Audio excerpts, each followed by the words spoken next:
Baiklah, kita lanjut di bagian keempat. Ini contoh soal akuntansi perusahaan jasa. Ini yang bergerak di bidang sewa ruangan, bangunan, dan tanah. Ini tanggal 8 Oktober 2022. Ini dibayar BPHTB atas pembelian tanah tanggal 3 Oktober sebesar 117 juta. Ini PPH ya, PPH final terkait pembelian tanah, dan dibayar PPH 21 terhutang atas jasa notaris tertanggal 2 Oktober 2022 sebesar 62.500. Ini pembayarannya melalui rekening BNI nomor 7991. Ini jurnalnya adalah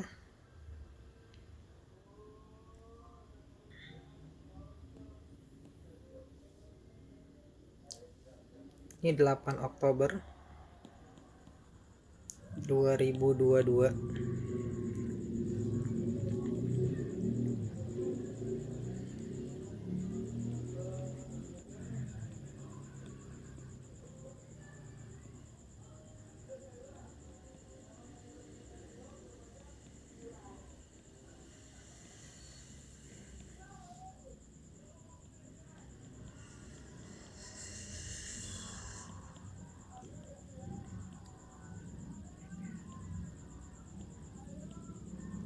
Ini payable withholding tax others atau BPHTB. Tadi pertama kita kan jurnalnya hutangnya dikredit di akun payable withholding tax others atau hutang PPH final lainnya.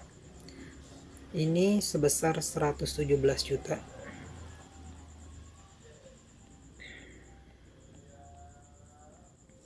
Ini untuk PPH final ini sebenarnya waktunya tanggal 15 bulan berikutnya dibayarkan atau paling telat tanggal 20 bulan berikutnya.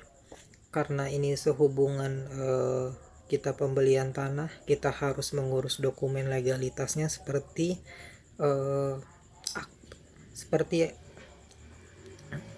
akte tanah. Nah, jadi kita harus bayar sesegera mungkin untuk PPH finalnya BPHTB sehingga tidak menghambat untuk pembuatan dokumen legalitasnya. Kemudian dibayar PPH 21 terutang atas jasa notaris tertanggal 2 Oktober 2022. Ini yang jasa notaris Nadia SH yang tanggal 2 Oktober atas pembuatan akta tanah yang 62.500. Ini jurnalnya adalah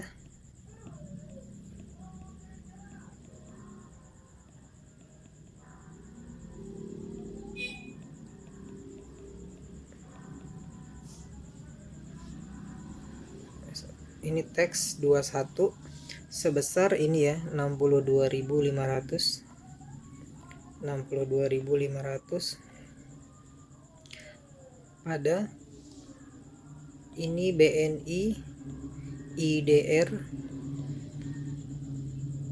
yang nomornya 4488791. Nanti kalau teman-teman kerja di perusahaan menjurnal ini, nanti teman-teman tinggal klik doang panah, nanti keluar BNI IDR, tidak perlu menulis manual seperti ini. Ini kan hanya untuk pembelajaran saja. Kemudian ini totalnya 117 juta 062.500. Di posisi kreditnya kita bayar dengan Bank BNI IDR. Nah, ini kalau untuk PPH pasal 21 ini setornya itu paling telat itu tanggal 10 bulan berikutnya. Kalau ini transaksinya di tanggal tadi di tanggal 3, kita harus setor PPH 21 ini wajib di tanggal 10 paling telat. Nah, cuma kadang-kadang tanggal 10 itu hari libur, atau untuk menghindari keterlambatan. Nah, tanggal 8 Oktober nih H-2 kita harus membayarkan untuk PPh pasal 21 ini. Seringnya di perusahaan dulu saya bekerja itu PPh 21 itu dibayar H-2 atau H-3, tergantung melihat kondisi tanggal 10.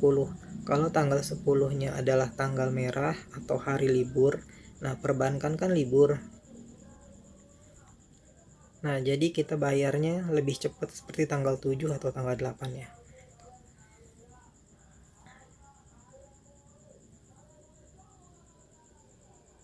Lanjut, soal nomor 6. Ini soal nomor 6 itu tanggal 15 Oktober.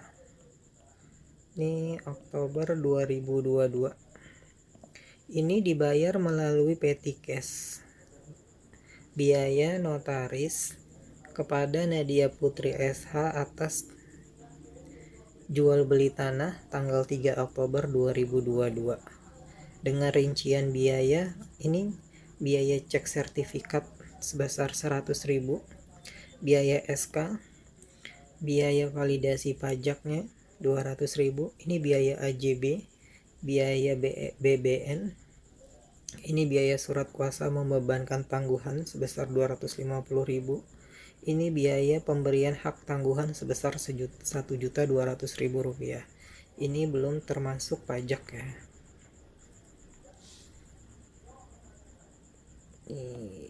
Ini tidak ada pajak ya, maaf.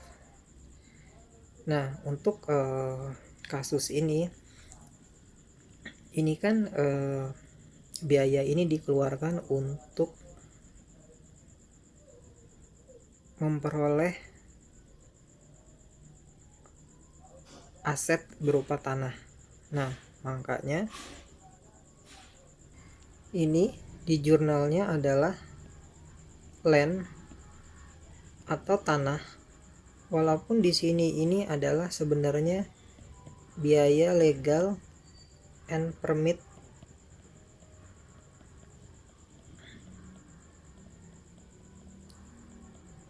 Seharusnya kan di jurnalnya kan legal and permit expense kan, atau biaya legalitas.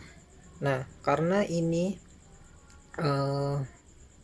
mengacu pada PSAK 16 perihal aset tetap atau aktiva tetap, maka biaya perolehan tanah itu adalah didapat dari semua biaya-biaya yang dikeluarkan untuk memperoleh aset tersebut. Ini di PSAK 16. Jadi ini adalah biaya notaris ini seperti biaya cek sertifikat, biaya SK. Ini kan untuk memperoleh tanah tersebut, sehingga itu dimasukkan di harga nilai perolehan tanah tersebut. Maka kemudian dijurnallah ke tanah untuk menambah nilai perolehan tanah. Jadi jurnalnya adalah di sini tanah sebesar ini 100.000, 1.200.000, 2.400.000, 750.000, 250.000 dan 1.200.000 ini ditambahkan, totalnya adalah 5.900.000 rupiah. Kemudian ada apalagi jurnalnya. Nah, karena kita pakai jasanya si Nadia Putri, ini orang pribadi yang tadi, untuk jasa ahli ini kita potong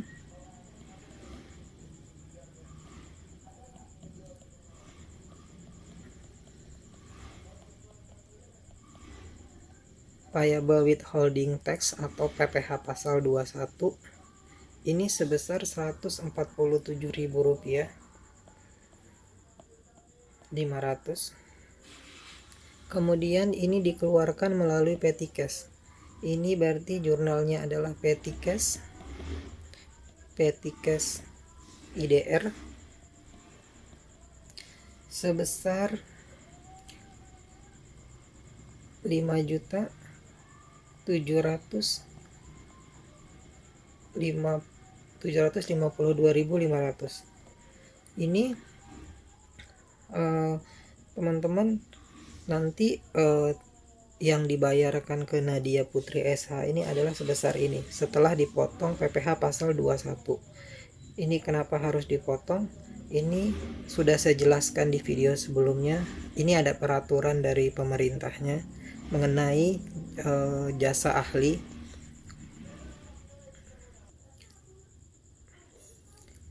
Ini diatur di peraturan Dirjen Pajak nomor 31 garis miring PJ tahun 2019.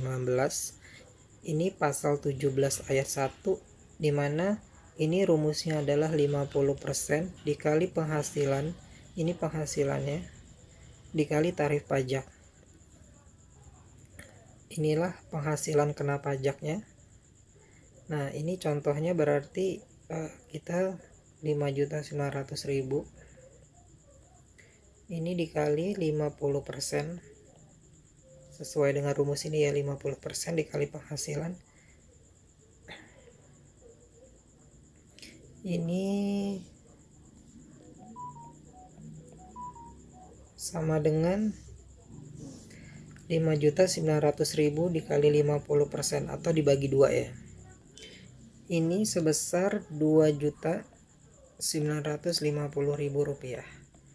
Nah, karena penghasilannya adalah 0 sampai dengan 60 juta, dia dikali dengan tarif 5%. Jadi ini 2.950.000 rupiah, ini dikali dengan 5%. Hasilnya adalah 147.500. Nah, ini ingat, inilah dapatnya dari sini.